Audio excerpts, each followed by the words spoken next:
Hi, everyone. Thank you so much for joining us for this session of the Columbia Climate School's Strategic Climate Communications to Affect Change Professional Learning Workshop. My name is Laurel Zarmashihi, and I'm the program manager of the Professional Learning, Pre-College Programs, and K-12 student and educator offerings for the Columbia Climate School. I am joined today by the instructor of the Professional Learning Workshop, Josh DeVincenzo from the National Center for Disaster Preparedness. So over the next 30 minutes, we're going to be sharing more information about this professional learning workshop and answer any questions that you may have. So we'll all be prepped and ready for this fall workshop. Just to start with a little introduction about the Climate School, in case this is your first time joining us. The Climate School's mission is to develop and inspire knowledge-based solutions and educate future leaders for just and prosperous societies on a healthy planet. This is the first new school at Columbia in over 25 years, so we're really excited about the launch. And the school is really set up in a way that allows us to better connect, amplify, and advance new areas of climate inquiry, research, and impact across Columbia and beyond. These educational opportunities, such as the professional learning workshops, are opportunities for the Columbia Climate School to provide interdisciplinary knowledge for climate leaders across diverse interests and backgrounds and sectors. These professional learning programs are really meant for working professionals and adult learners who want to develop new skills and explore new topics to further job-related interests without the long-term commitment of a degree program. So these professional learning offerings have the same level of rigor and quality as our degree programs, and they're taught by Columbia faculty, researchers, and practitioners. These learning opportunities deliver high-caliber online programs on a flexible schedule. These offerings will really help participants develop an understanding of climate and sustainability challenges through the expertise of Columbia researchers and give everyone a chance to network with peers. These workshops are 15 hours in length and they are offered only in English. This particular workshop will run from October 26th through December 14th on Thursday evenings from 5:30 to 7:40, unless otherwise specified, for a total of 15 hours. We will be skipping the November 23rd week because that is Thanksgiving, and then we will return the following week. Zoom is used for all of the workshop sessions. We also leverage Courseworks, which is a great opportunity for you to discuss with your colleagues offline after the sessions are over, share resources, and communicate with Josh. Everything will be recorded and participants will have access to these recordings and all these resources that I just mentioned for up to 1 year after the workshops ended. So there's no need to worry about missing a session if you have prior commitments or if you're traveling. You can always catch up on your own time or refresh yourself with the material throughout the week. There are no required readings or homeworks, but the instructors will likely suggest readings to advance your learning outside of the 15-hour workshop. There are no transcripts from Columbia University, even if there are any small tasks or readings suggested by the instructor. And there are no official grades that will be a part of this workshop. There is also open enrollment, so there's no application process. There is just a registration link online where we ask a few questions just to get to know you and learn a little bit more about your background and where you're currently working and your goals for the program, but not an application process by any means. At the end of your participation in this workshop, everyone receives a certificate of participation. This is a non-credit offering, and you are not a student of Columbia University through the participation of this program, but you are joining our Columbia learning community. The workshop costs $1,599 for this academic year of 2023-2024. Reduced rates are available if you qualify, such as if you're a current student, those who have participated in professional learning workshops in the past, those who work at government or nonprofit organizations, alumni of Columbia, and for being a part of this informational session, you will also receive a discount. Just email me after this session, and you'll need that discount when you register. So make sure you email me, and I'll put my email in the chat right after this. The deadline for registration is 1 week before the workshop begins. So the registration for this workshop, the deadline is October 19th. So mark that in your calendars, but of course, registering sooner than later, so we have a nice a nice understanding of what the group size will be, but also we do have a cap. So if you are really interested in joining, you want to make sure you secure that spot. Okay, so we're gonna get started and hear from Josh now that all the logistics are over. We are using Zoom webinar. Please use the Q&A box if you have any questions. The minute a question pops in your head, feel free and write it in. We'll make sure that Josh has time to answer them all at the end. Don't use the chat or the raise your hand function. I think they should be disabled. And any logistical questions that you have, you can email me. It's learn@climate.columbia.edu. I can answer any questions about the discount codes, the registration process, the schedule, anything like that. But content related questions will be for Josh, and you can ask those directly to him right now. All right, so without further ado, I'm going to hand it over to Josh DeVincenzo. Thank you, Laurel, and really appreciate the warm welcome, and thank you everybody for being here this afternoon on a Thursday. So I will try to make this as painless as possible, but we are going to kind of just go through some of the nuances of the workshop. And as Laurel mentioned, really here to answer any questions you might have. I'm going to start with briefly just with what we're aiming to accomplish with this workshop and the approach that we're going to really tackle this very complex topic here. So I was very excited when I first heard the opportunity to develop a workshop on strategic climate communications, in the sense that in so many of the different contexts that we see in research and we see in practice, it really has this common denominator of how are we translating the science, or how are we translating the policies that involve climate to all different contexts, whether it's the classroom, whether it's a small organization, a large organization, or through governments, and taking a look at what that entails. We're going to go into some of the details here. I'm going to give a small kind of snippet of what you might see in terms of content in the course. One thing that Laurel mentioned that I want to emphasize is, and it's actually a great affordance of the workshop approach opposed to kind of our traditional graduate school courses, is that we can really pause and learn from each other.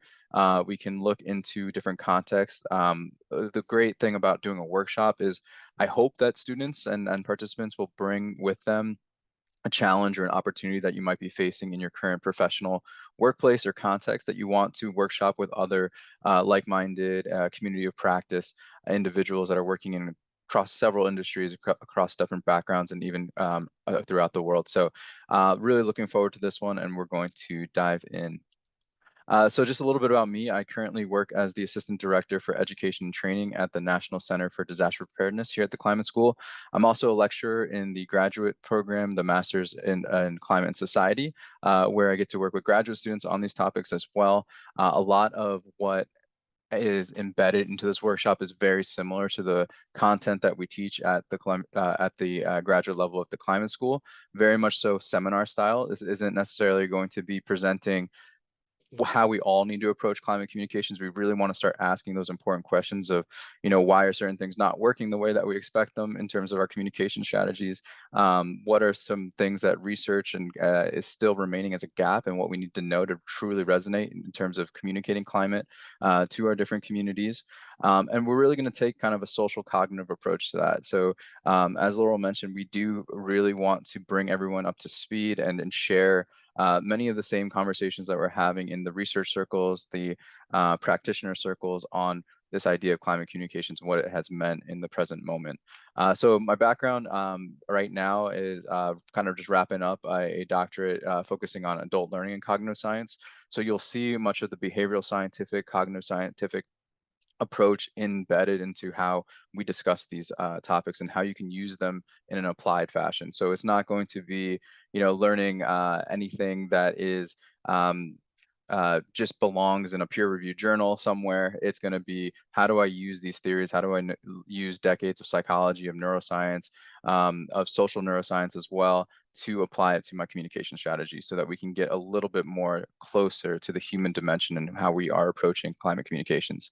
My background is also in business as well as in education policy, prior to really diving into this really rewarding but complex space of looking at how people think about climate change. And I'm sure there'll be plenty that we can share throughout the workshop in both ways around new approaches in which we can explore in this theme.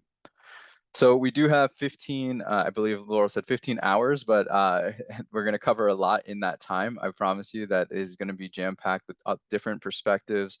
As Laurel mentioned, there aren't any assignments per se, but I am going to make sure that you have more than enough information.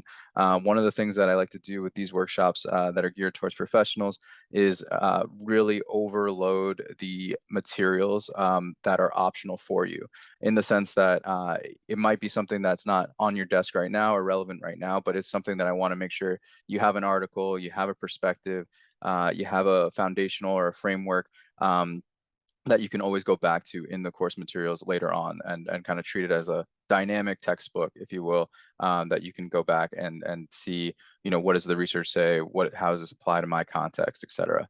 So some of the workshop objectives is we're going to investigate research across psychology, adult learning theory, the cognitive sciences, and social neuroscience relevant to climate communications. Surprisingly, there's been a lot of movement in this space over the past decade or so, but oftentimes isn't incorporated in our practice. And we're going to talk about, why is that the case, and sometimes the complexity of taking some of these scientific understandings and bringing it into how we communicate climate. We're going to analyze and apply systems thinking for climate change. So we're going to really look at all the interdependencies, the intersections of climate change. Of course, we can't just treat it as this broad topic. So we're going to try to get as detailed as possible, and work with our colleagues in the workshop as well on different ways in which we can take feedback to apply to our settings. We're going to identify and generate alternative climate communications to address cognitive barriers to climate-related information. Truth be told, in this space, there is a lot of strong understanding of why people don't understand climate, but not necessarily the solutions paired with that. So we're going to really spend that time, that 15 or so hours in this workshop, thinking about, yes, we know this is a barrier. It's great that we know it gets amplified over and over in the research, but what can we do to address it in our context? What can we do to develop solutions in climate communications for these cognitive barriers that have been well documented? We're going to review methods of conducting an audience-based needs assessment for climate change. So understanding that really it can't be a one-size-fits-all approach, and looking at different research and evidence-based approaches to getting as close to as possible to the insights you would need for your context on how to develop your climate communications campaign or strategy. We're going to look at both the quantitative and qualitative methods for evaluating the effectiveness of climate communications. This is a step that oftentimes we're skipping. We can put a communication out there, but are we going through kind of the evaluation components of seeing, was it effective? Did it drive the change that we were aiming for? And if not, how do we go back and refine it? And one thing that we'll learn throughout the content is it's very much an iterative process. We're going to conduct case study analysis on firsthand climate experiences. So looking at many of the firsthand anecdotes, the firsthand perspectives on climate, and looking at how to kind of code that type of information to get better insights on, one, our assumptions, but maybe also the participants' assumptions, and how do we use that to facilitate more productive dialogue. We're going to look at issues of accessibility and equity in climate communications. Just really quickly, working in the disaster space, this comes up quite a bit. So if we put out a communication, is it truly reaching everybody? Is it truly in multiple modalities that can accommodate both access and equity in our climate communications? We're going to look at mental model theory for climate thinking and decoding perspectives. So there's a lot of very interesting work out there in which we can kind of look at the infrastructure of how people are thinking about climate change and find different inroads in the thought process to make our communications more effective. So going beyond solely just the frame that we use, we'll talk about framing quite a bit, but going one step further than the frame, then also understanding potentially the filters that people put on top of their frames, and looking at different and communication-based strategies to kind of surface what that mental model looks like. We're going to apply behavioral science principles to understanding individual and collective decision making. A lot of the reasons that we are looking into climate communications and doing a better job is ultimately to drive some type of decision. So we'll go to the behavioral science literature on that and practice different ways of both individual and collective decision making. We're going to look at ways to apply social and emotional intelligence in climate communications. So how do we make this more human? How do we truly try to connect with folks that we're trying to talk about the issues of a changing climate with? We'll evaluate and design data visualization. So if you find in your context that you need to leverage data visualizations, we'll look at different techniques in which to do that for climate communications. And lastly, we will position a more practical assignment where you'll be able to use story maps, that's through ArcGIS, to kind of come up with an interactive climate campaign. But there are some flexibilities with that assignment. We want to make sure whatever you're doing in the workshop is very applicable to what you need to be doing in your professional and academic lives. So we'll talk more about that in the workshop itself. So a little bit about where I've been able to apply a lot of this and why this workshop is taking such a kind of brain-based approach, cognitive approach to climate communications, is that we need to do climate communications in so many different settings. So, for example, a peer-reviewed article, there's going to be a certain approach to it that's going to be different than an op-ed that is meant to garner attention and to get a lot of information condensed into very practice-oriented terms. So what I'm showing here is just that we will look at all the different ways, and I would love to hear from the participants in the workshop, what is something that's on your desk that you need to kind of modify or tailor the message to, and we'll talk about the different strategies to do that in whichever setting that you might be working in. A little bit of where climate and risk communications comes into my day-to-day.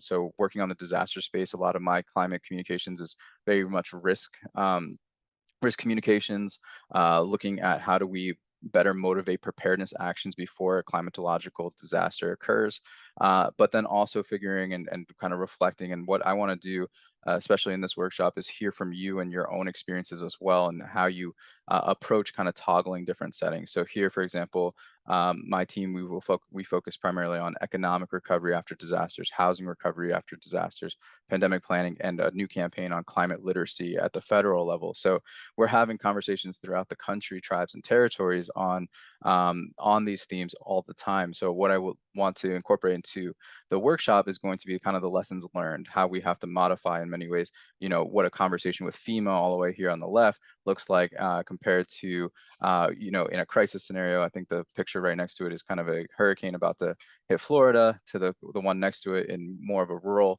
community in Missouri, and then the very last one, and the geopolitical stage. So looking at what does climate communications look like within at a global perspective, and going through each of those settings. So climate communications, risk communications is really so much of the foundation of any climate practitioner's work today in the present moment.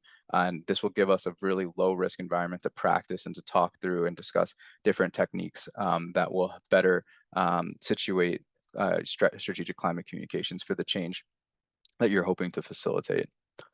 So if you're like me, science communications, there's a lot of wins, and then there's sometimes you take an L, and it's because it is such a complex topic, and we will go into the kind of the more academic perspective of this, but I kind of put this up here just a kid because I know there's probably some folks that this resonates with. But this was a research participant, very honest research participant, that their take on climate communications when we were interviewing them was, I'm kind of blunt when it comes to this. I'm not a scientist. I don't want to be a scientist. I don't need to know all the details. And this was something that we see commonly when we're trying to engage with new groups on climate communications. And one of the key themes of our course is going to be, what do we do about this? What do we understand? What do we curate about the details that would be applicable to this individual? And as I mentioned earlier, as one of the learning objectives, we'll kind of really understand how to study the demographic, the kind of the segmentation data on the participant that we might be focusing on here. But this does become a very common thread, and we see that in many forms. So I believe the next slide, or we'll look at a slide in a second, we'll look at kind of debunking sometimes our expert echo chambers of, we're thinking everybody's talking about climate because we're talking about climate, and we'll talk about what that friction looks like and ways in which we can combat that. One of the key tenets here in this workshop is we're really going to take a humanistic view. So this is a view that comes from Weber all the way in 2011. So again, these are very much decade-old challenges that we're addressing in this workshop around how to do climate change, how to do climate communications more effectively. But the psychological view here is that people should not be assumed to have a deficit of knowledge, but rather different understandings. The need for educational processes are not only of adding knowledge, but also inducing conceptual change. I really like this quote as a framework for the workshop, because it's not to say that people don't have it in them. They don't have the capacity to engage in climate related information, but it's more of this idea that we need to get into a deeper, more profound level of learning and connection with people to get to that conceptual change. And this, of course, brings us into a psychological, a human, a learning and experience type transaction that goes far beyond just supplying more empirical evidence or more scientific information. But how do we do that? We do that by really taking time to investigate this thoroughly. And I think this workshop will give us that opportunity to look into whatever you're working on, whatever context you're working on, to take that deeper dive into the communication strategies here. The other thing that I was mentioning a little bit earlier there is that echo chamber, that idea that, we're very guilty of it at a climate school, for example, where, I am talking about climate every day, but going into other contexts where that is not the case, what do we do to really change and move some of these trends here? So this is coming out of the climate change in the American Mind study through Yale. It's an excellent program that they have running each year where they do kind of a gauge to give us kind of a nice, accurate understanding of where people are in their climate discourse. So this is looking at in the US, either rarely or never discussing global warming with family or friends. And this is dating back from 2009 all the way to the present. So we do have a little bit of ways to go and a lot of work to do, but I do think that in many ways, this is just requiring new strategies of us. And I think taking more of this holistic view to climate communications is going to really get us there. And this is the holistic approach. So it's really addressing and understanding that in our workplaces, in our day-to-day interactions, when we're talking about climate, we have two very important dynamics at doing an interplay here. We have the individual and then we have the collective. Then we also have the internal, so what's going on psychologically, but then we also have the external. So we're going to really spend time in each of these quadrants throughout the workshop. So looking at the individual values, belief, purpose, mission, identity, looking at external behaviors, habit, initiatives, leadership. So what are some of these kind of pulling mechanisms that are going and motivating an individual's behavior here on climate? We're going to look at the collective. So what are some of the collective assumptions, world views, causes? And then, of course, looking at what's feasible within the collective external. So that's looking at regulatory environments, innovations, solutions, programs, and even the institutions at place. So as you can see, I'm hoping that I'm highlighting in this presentation so far is that climate communications really requires us to take these deeper dives, to be asking these important questions across these dimensions. And we can't really just focus on one piece. And I think that's a little bit of why we have not seen as much of the progress in this space as we should in the past decade or so. So I know I was just giving a glimpse of a little bit of the content, so I won't go too much further. Hopefully this is sparking some ideas or some interest in what we'll be covering or something that has resonated and you kind of identify in your work. As I mentioned earlier, we have a pretty solid understanding of the psychological and the cognitive barriers to reasoning around climate, but we don't necessarily have an equal understanding of the solutions. So we're going to be looking at things like causal reasoning and how we can improve our communications on causal reasoning for climate. We're going to be looking at likelihoods and probabilities and kind of some of the issues there with misinterpretations of probabilities that we see all the time, or even the way that we talk about these things in terms of one thing that resonates very much in the disaster space is a 100-year flood. A 100-year flood really is meaning in terms of the level of risk, 1 out of 100 on an annual basis, but you can't really blame anybody that sees the words 100-year flood and thinks, oh, okay, that's going to only happen to me once every 100 years. So even the way and the word choice that we use becomes so exceptionally important. And we're going to be looking at different case studies like that throughout the workshop. So I'm going to just return back to the workshop objectives. I'm really excited about this one because we will be able to cover such critical ground and bring it back to what you're working on and what will be most advantageous to you. But what's most exciting about these professional learning workshops is really the community of practice that gets to come together for these several weeks where we can workshop ideas, provide each other feedback. Of course, I won't be able to cover all these topics, so there are going to be a series of guest speakers coming in from around the world, from several different professions that will kind of share their take on this. I want to make sure that since we are bringing in together this community of practice on climate communications, that we're getting as many perspectives represented as well. Of course, I'm coming from more of the research and practice side, but I want, of course, to bring in some folks from journalism, from teaching, from all walks of life, nonprofit, private sector, because we all really at the core are working on these issues. But it's a rare opportunity that we all get to come together and talk about, what are some of our challenges, opportunities, and best practices. So I'll pause here if there's any questions or answers, but I want to thank everybody for your time. Again, I appreciate a Thursday afternoon. I know Thursday afternoon's always a tough slot, but looking forward to it and I hope to see some of you in the workshop.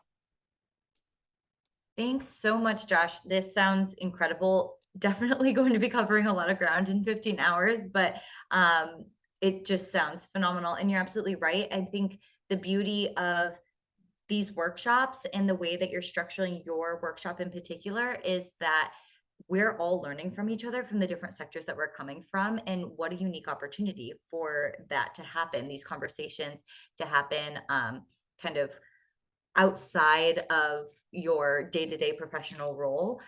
So that's really, really cool. We do have a bunch of questions, so I'm just going to go through them in the order that they came in. Sergio asked, can you share what the discount is for people in nonprofits? And is that additional discount, I think, to the info session discount? Great question. We are able to provide a 15% discount for folks that work in nonprofit spaces or government spaces. Unfortunately, we cannot add discounts on top of each other. So you would want to use the 15% discount if you work in any of those categories. Just feel free to reach out to me. You'll be able to share proof of employment, and then I can share the discount code with you. All right, Justin asks, will we be addressing how to approach those that don't believe in science or those that are skeptical of climate science? Yes. So I've spent a lot of time on that topic, and I'm really excited to kind of share some of that information. I did just conduct and wrap up a study that was looking at first responders, emergency managers, and their perception of climate. And in that data set, there are some folks that would be categorized as skeptical or on the denial side, or a denier side, I should say, that will kind of workshop that data and kind of talk through what are. I don't want to jump too far ahead, but there is kind of a method in which we'll look at trying to understand that perspective and then trying to come up with what types of communications would match that person's where they are today. And so that will definitely be a topic. Thanks for bringing that up, Justin. Great question, Justin. Justin also asked, will this class touch on how to acknowledge knowledge gaps, industry or personal, without letting others misconstrue that gap to discredit other known science/methodology? If I'm understanding the question right, this is definitely a question that's along the lines of what I would love to kind of spend time in the workshop talking about. But as I mentioned a little bit earlier, we are really going to try to take a humanistic approach. There's a lot of factors at play of why people may misconstrue or discredit the science, and we have to acknowledge that by no means are there going to be any kind of pointing the fingers of why don't they understand this or aggravation. Of course, we might do that in just, but at the same time, kind of really trying to understand what type of information that surrounds them. Just really quickly, we always kind of look at this from behavior being a function of the person and the environment. That's from a organizational psychologist named Kurt Lewin, which posits that same type of question around, this gap might exist because of what information is being surrounded by that person or what they have exposure to or what they have access to. So we will take a deeper dive into that without a doubt. Great question. Great question. Yeah. And you kind of mentioned something that kind of struck me earlier, Josh, where you were like, we work at the climate school. We work in a space where people are talking climate every day, all day. So getting out of that echo chamber, sometimes I even forget that I run into folks that might be a little skeptical, and you kind of have to have that conversation differently than you would with colleagues. So Noella asks, is this the first time this workshop is being run? So this is the first time this workshop is being run. However, several of the modules are what we use with our graduate student class on climate and risk communications.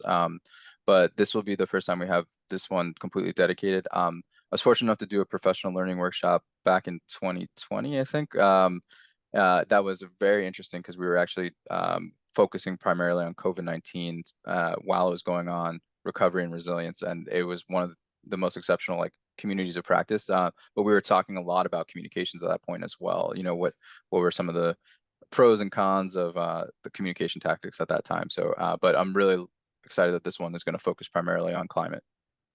Mhm. Awesome. And Noel also asked, what will the typical format for each session be? Will there be a live Q&A built into each session? Excuse me. For the actual sessions, I would love it if you interrupt me and kind of just unmute and share. So those will be more in Zoom meeting sessions. They'll be recorded, and it's going to be much more discussion based. I think today just was because we had to get through a lot of content. It was more on the webinar approach, but the actual sessions themselves, they'll be.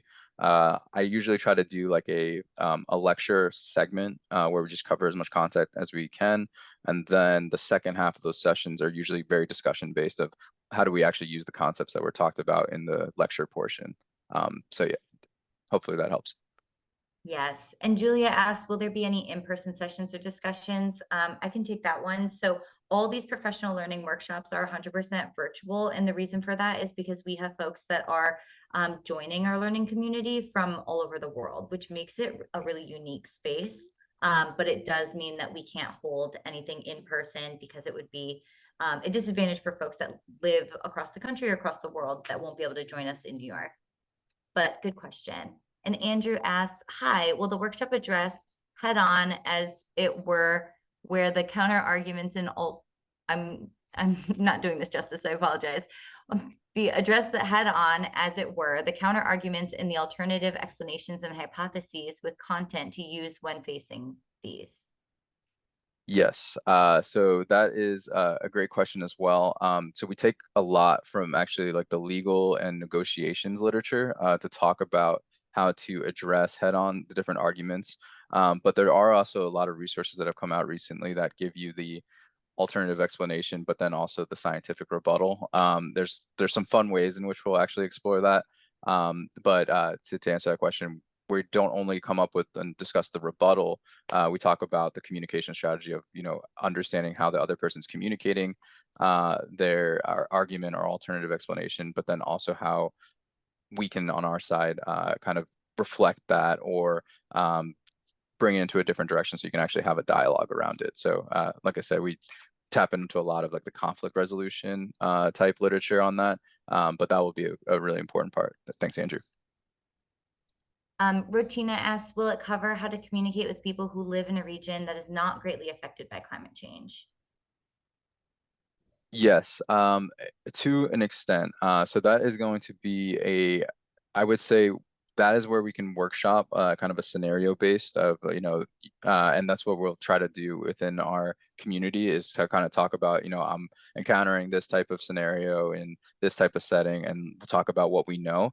I would say the research on effective communication on regions that have not been greatly affected by climate change is maybe not where it needs to be right now, but we'll talk about what's the difference between primary and secondary experience. And if folks are only perceiving climate as a secondary experience, what does that mean? How do we tie in kind of like the intergenerational type discussion?